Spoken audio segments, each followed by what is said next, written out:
Assalamualaikum warahmatullahi wabarakatuh. Alhamdulillahilladzi khalaqal mauta wal hayata liyabluwakum ayyukum ahsanu amala. Ashhadu an la ilaha illallah wahdahu la syarikalah wa ashhadu anna Muhammadan abduhu wa rasuluh. Allahumma salli wa sallim ala nabiyyina Muhammad wa ala alihi wa sahbihi wa man wala. Amma ba'd. Para jamaah yang dirahmati Allah, mari kita lanjutkan kajian kita pada pagi hari ini, dan mudah-mudahan kajian kita yang kita coba untuk kita tampilkan, kita tayangkan pada Facebook dan pada media yang lain yang bisa Anda terima, itu bisa memberikan manfaat pada diri kita semua. Dan mudah-mudahan pertemuan kita kali ini benar-benar menjadi pertemuan yang mendapatkan ridho dari Allah Subhanahu wa Ta'ala. Amin. Para jamaah yang dirahmati Allah, sebelum saya sampaikan isi kajian kita pada pagi hari ini, saya akan membuat sebuah ilustrasi yang sederhana. Kita bisa membayangkan dalam satu kegiatan yang kita lakukan. Kalau kita sedang naik sepeda, sedang naik motor, sedang naik mobil, atau naik apa saja, kita akan menyusuri jalan yang tidak selamanya lurus dan tidak selamanya lancar. Ada kalanya jalan itu berbelok, ada kalanya belok kanan itu lancar, tetapi ketika belok kiri tidak begitu lancar. Ada lampu merah, kadang-kadang macet, ada kalanya jalanan itu datar, ada kalanya menurun, dan ada kalanya mendaki, dan semuanya saling bertautan. Nah, jika kita berpikir, kalau begitu kita ini tidak akan keluar karena kita akan menghadapi sejumlah cobaan di dalam berjalan. Kita di rumah saja atau diam di tepi jalan untuk menghindari ketidaklancaran perjalanan itu. Nah, tentu saja hasilnya ya tinggal diam, atau dalam bahasa sederhana, kita tidak akan mendapatkan apa-apa. Sebab yang namanya masalah atau problem kehidupan, kesulitan, itu bukanlah sesuatu yang seharusnya untuk ditinggal pergi, namun sesuatu yang harus dihadapi. Karena kita mau ke tempat di mana kita menuju, kita harus berjalan. Sesulit apapun perjalanan yang harus kita hadapi, ya harus kita hadapi. Nah, para jamaah yang dirahmati Allah, kita yang manusia biasa, yang penuh dengan dosa, penuh dengan celah ini, selalu akan menghadapi ujian-ujian kehidupan. Dan bahkan para nabi, para rasul yang terjaga dari perbuatan maksiat pun juga menghadapi masalah dan kesulitan yang selalu akan mereka hadapi dalam kehidupan mereka.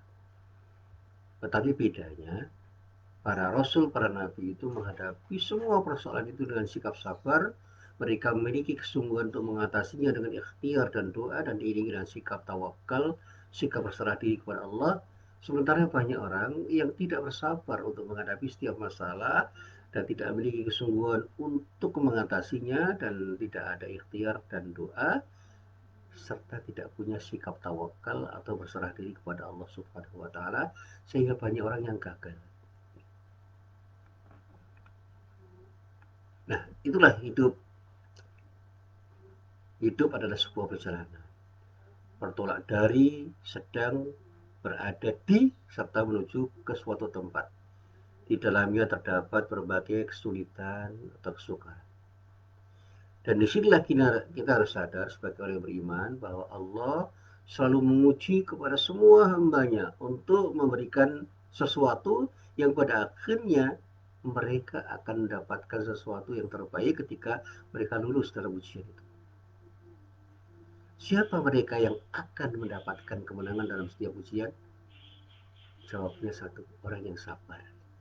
Artinya mereka yang betul-betul mau melakukan setiap upaya yang harus mereka lakukan dengan kesungguhan yang tinggi, ada ikhtiar yang optimal, dan kemudian berdoa kepada Allah, serta mengiringi semua yang dia lakukan itu dengan sikap tawakal, berserah diri kepada Allah Subhanahu wa Ta'ala. Ada satu rangkaian ayat yang terdapat di dalam surah Al-Insyirah atau yang sering disebut dengan surat Alam Nashrah atau Asy-Syrah. Di dalam ayat itu Allah menyatakan a'udzu billahi minasyaitonir rajim fa inna ma'al usri yusra. Inna ma'al usri yusra. Maka sesungguhnya sesudah kesulitan itu ada kemudahan. Sesungguhnya sesudah kesulitan itu ada kemudahan. Ini ada kalimat yang berulang di dalam surat Al-Insyirah ayat 5 sampai ayat 6. Para jamaah yang dirahmati Allah, para ulama mengatakan di dalam ayat ini Allah menyebut dengan sebutan usr dan yusr. Setelah ada kesulitan, selalu ada kemudahan. Dan ini janji Allah. Allah menegaskan dengan mengatakan sesuatu yang beri sugesti bahwa Anda akan menang setelah kalah. Anda akan berbahagia setelah bersedih. Anda akan mendapatkan ketenangan setelah Anda resah. Tetapi apakah kesenangan, kebahagiaan, kemenangan, ketenangan itu akan kita dapatkan tanpa ada sesuatu yang harus kita lakukan?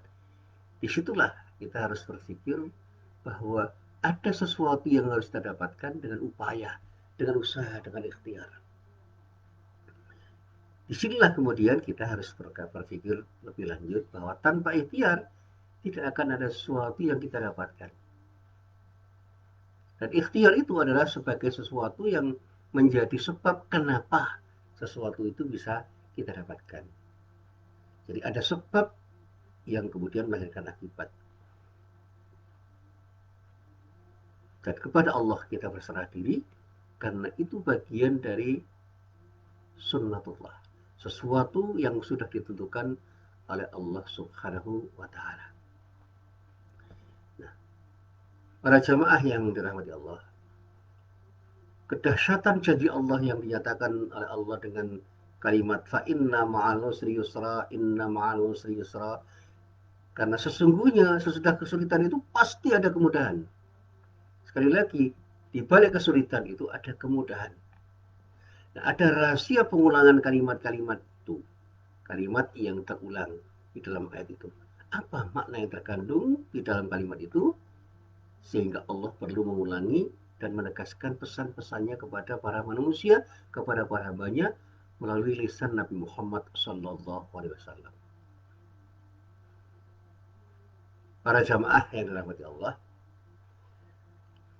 saya mengutip sebuah tulisan dari Imam Al-Baghawi dan juga Imam Al-Ma'ani serta Syekh Muhyiddin At-Tarwis yang menyatakan bahwa dari struktur gaya bahasa yang ada di dalam ayat itu dengan sebuah kaidah kebahasaan yang mereka pahami, mereka mengatakan bahwa isim nakiroh itu ketika disebut dua kali, maka yang kedua tidaklah sama maknanya dengan makna yang pertama.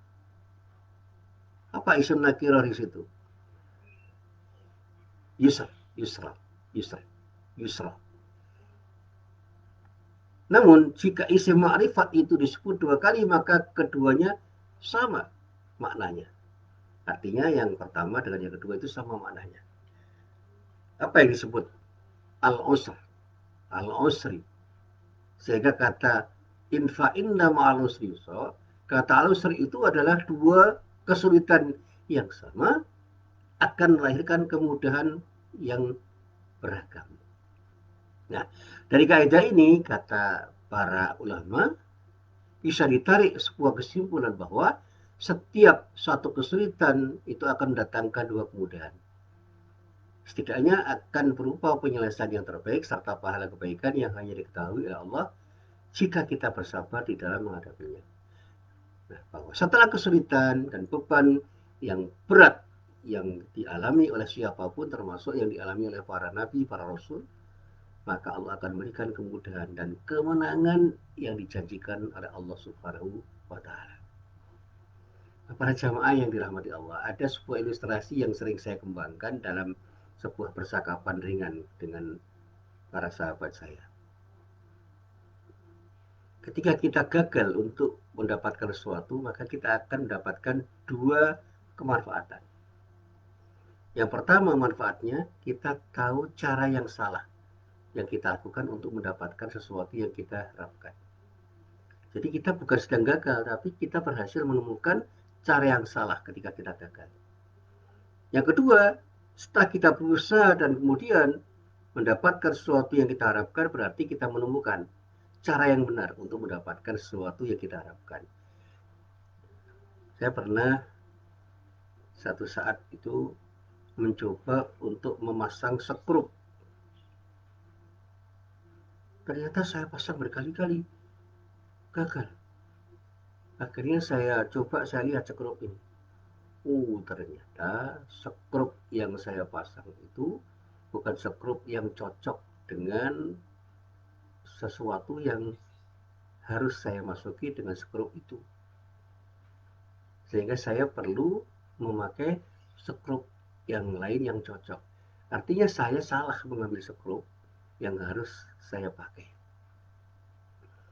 Demikian juga ketika saya itu mau memasukkan skrup itu di dalam lubang skrup, saya ambil obeng, ternyata tidak bisa saya pakai.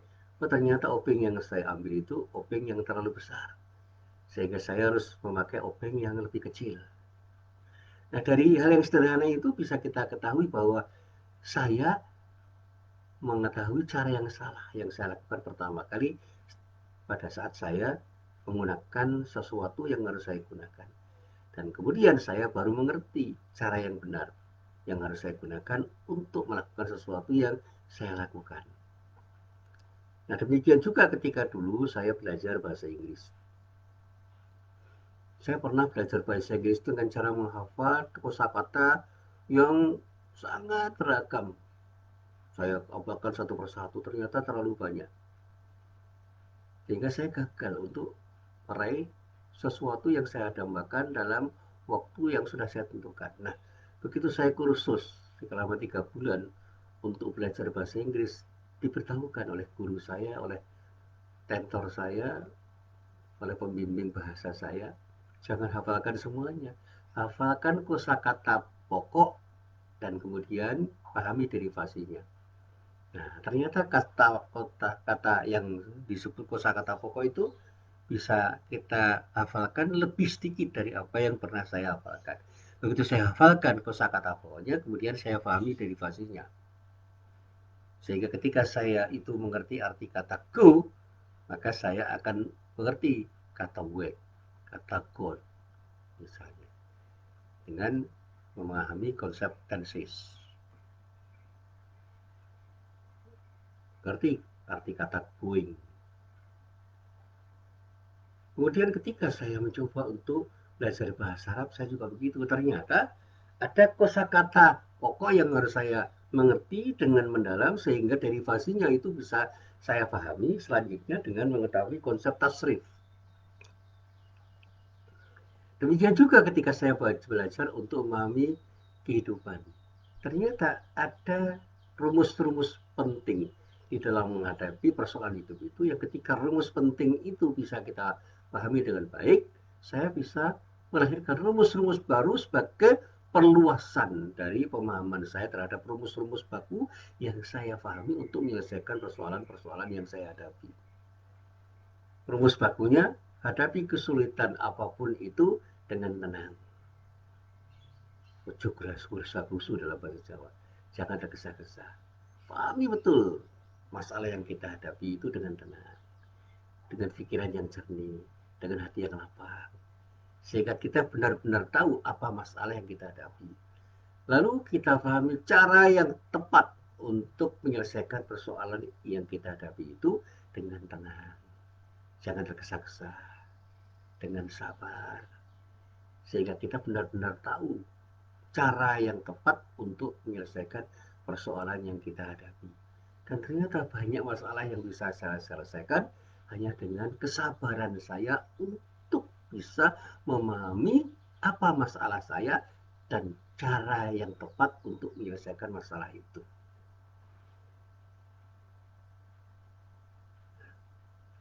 Para jamaah yang dirahmati Allah.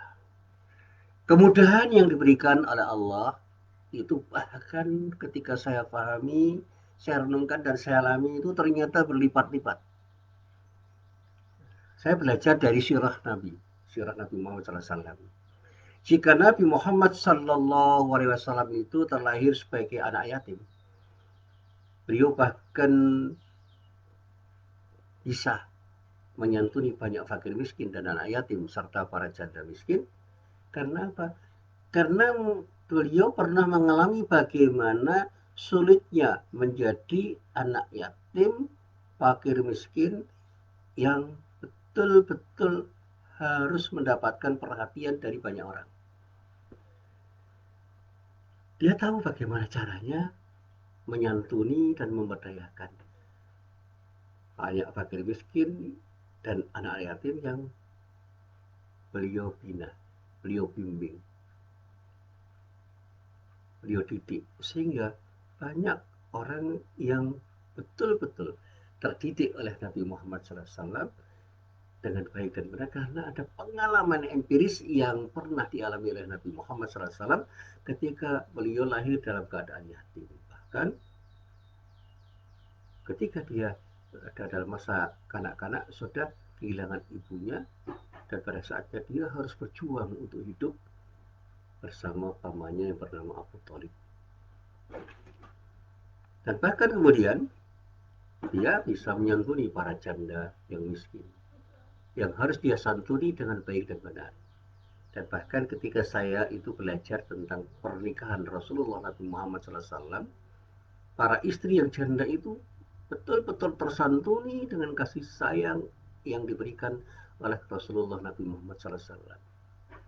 Bahkan seorang gadis yang namanya Aisyah, anak dari sahabat Rasulullah yang bernama Abu Bakar Siddiq yang menjadi istrinya, benar-benar menjadi istri yang betul-betul merasakan betapa perhatian Rasulullah Nabi Muhammad SAW terhadap istrinya itu menjadi sesuatu yang luar biasa dan melahirkan seorang istri yang salihah dengan sentuhan-sentuhan kasih sayang dan pendidikan yang betul-betul tepat diberikan oleh Rasulullah kepada beliau, Aisyah radhiyallahu anha.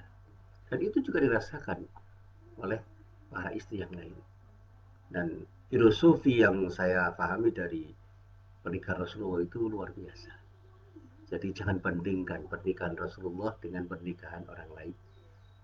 Maka ketika saya diajak diskusi tentang poligami, dari jumlah istri yang dimiliki oleh Rasulullah dengan jumlah istri yang dimiliki oleh orang yang berpoligami itu mungkin orang mengatakan bahwa tidak ada bedanya beristri banyaknya Nabi Muhammad SAW dengan istri banyaknya orang yang berpoligami. Tapi saya katakan pasti ada sesuatu yang berbeda. Karena apa? Sentuhan perhatian, kasih sayang, dan perilaku Rasulullah terhadap istrinya itu tidak akan 100% bisa dicontoh oleh orang-orang yang berpoligami. Kalau poligami itu sesuatu yang diizinkan, saya harus mengatakan iya. Tapi tidak mudah orang berpoligami. Karena betapapun sikap adil seorang suami terhadap istrinya itu tidak akan lahir begitu saja, karena betapapun sulitnya orang bersikap adil terhadap para istri itu bisa dirasakan oleh teman-teman saya yang sudah berpengalaman untuk berpoligami. Baik, kita teruskan dulu ceritanya. Allah itu memberikan kekayaan. Kepada siapa? Kepada Nabi Muhammad SAW. Beliau diangkat derajatnya, dilapangkan dadanya dan diringankan beban hidupnya. Sehingga beliau itu merasa nyaman, merasa nikmat di dalam itu karena apa? Sikap syukurnya yang luar biasa ketika mendapatkan nikmat dari Allah. Apalagi setelah diangkat sebagai Nabi dan Rasulullah. Luar biasa nikmat yang diberikan oleh Allah pada beliau. Meskipun tekanan-tekanan itu datang dari manapun, justru beliau bisa menikmati sejumlah tekanan yang datang itu. Tekanan itu datang setelah Nabi Muhammad SAW diangkat jadi Nabi dan Rasul. Tetapi kemudahan dan kemenangan yang dijanjikan oleh Allah itu terus mengalir setelah beliau mendapatkan tugas yang berat. Kata rahmatan lil alamin, itu bisa kita pahami bahwa beliau bahkan kemudian menjelma menjadi orang yang menginspirasi banyak orang. Bahkan bukan hanya manusia saja yang merasakan sentuhan kasih sayang Rasulullah, binatang pun merasakan kasih sayang Rasulullah karena Rasulullah itu punya sikap yang tepat terhadap Allah, bukan hanya pada manusia tetapi juga pada binatang dan tumbuh-tumbuhan yang itu dicontohkan dalam akhlak beliau yang tumbuh di dalam pribadi beliau. Para jamaah yang dirahmati Allah, jika pada mulanya Islam itu ditekan, pengikutnya ditindas, pengikutnya dicela, dihina, disingkirkan, pengikutnya yang dulu itu adalah orang-orang yang lemah, orang-orang yang terzalimi, dengan Rasulullah Sallallahu Alaihi Wasallam yang bijak, pengikutnya itu kemudian jadi orang-orang yang terhormat. Allah mengubahnya sesuai dengan janji Allah. Bagaimana kisah-kisah yang heroik yang bisa kita pahami dalam sejarah kehidupan Rasulullah bersama para sahabatnya, itu bisa memberikan satu bukti bahwa janji Allah itu benar. Kemuliaan Rasulullah, kemuliaan hamba-hamba Allah yang mengikuti Rasulullah, para sahabat Rasulullah, dan kemuliaan umat Islam yang menjadi pengikut Rasulullah itu luar biasa. Karena apa? Dengan akhlak yang terbangun pada diri Rasulullah, para sahabatnya, dan orang-orang Islam pada waktu itu, Rasulullah berhasil menaklukkan Makkah tanpa setetes darah pun. Jika sebelumnya orang-orang kuat di antara penduduk Makkah itu menindas beliau dan para pengikutnya itu juga ikut-ikut membenci beliau, maka pada saat Fathu Makkah semuanya tertunduk pasrah. Bahkan sebagian dari mereka ada yang merasa nyaman ketika berada di lingkungan kaum muslimin yang dibimbing oleh Rasulullah Nabi Muhammad SAW. Kemuliaan yang diberikan oleh Allah kepada Rasulullah dan orang-orang Islam pada saat itu tidak menjadikan beliau dan orang-orang Islam itu menjadi orang yang sombong dan lupa diri. Beliau dan umatnya justru memperbanyak tasbih dan istighfar, bersyukur atas kemuliaan yang diberikan oleh Allah, bersyukur atas kemenangan yang diberikan oleh Allah. Agama Islam menjadi agama yang kokoh dan memberikan sesuatu yang bermanfaat pada umat pada waktu itu, sehingga orang-orang Makkah pun menerima Islam dengan bulat dan mereka menjadi pengikut Rasulullah Nabi Muhammad SAW yang setia.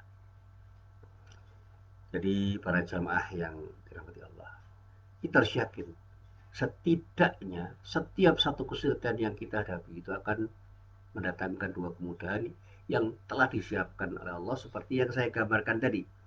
Ketika kita gagal melakukan sesuatu dan kemudian pada saatnya kita berusaha untuk mendapatkan sesuatu yang kita harapkan dan kemudian berhasil, kita mendapatkan dua hal. Yang pertama, kita tahu cara yang salah untuk mendapatkan sesuatu ketika kita gagal, dan yang kedua, kita tahu cara yang benar untuk mendapatkan sesuatu ketika kita berhasil.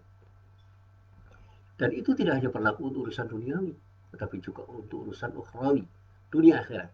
Sehingga tidak heran jika kemudian beliau Rasulullah SAW itu bersabda, sebagaimana yang diriwayatkan oleh banyak sahabat, beliau nyatakan, beritakan kabar gembira, telah datang kemudahan. Tidak pernah satu kesulitan mengalahkan dua kemudahan. Bahkan di dalam hadis dikatakan, "Lau ja'al usru fadakhala hadzal hujra, la ja'al yusru hatta yadkhula alaihi fayukhrijuh." Seandainya kesulitan itu datang dan masuk dalam lubang ini, maka akan datang kemudahan. Dan ia turut masuk dalam lubang tersebut sampai ia mengeluarkan kesulitan sebelumnya. Atau di dalam hadis yang lain dikatakan, la yaghliba usrun lan yaghliba usrun yusraini.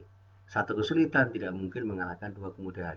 Ini hadis-hadis yang sangat populer yang bisa kita lacak nanti di dalam antara lain kitab Al-Mustadrak karya Imam Al-Hakim yang berasal dari dua orang sahabat Rasulullah yang sangat terkenal di dalam riwayat hadis. Yang pertama Anas bin Malik, yang kedua sahabat beliau yang sangat setia Umar bin Khattab radhiyallahu anhu. Akan terkait dengan beberapa hadis yang disampaikan oleh para ulama,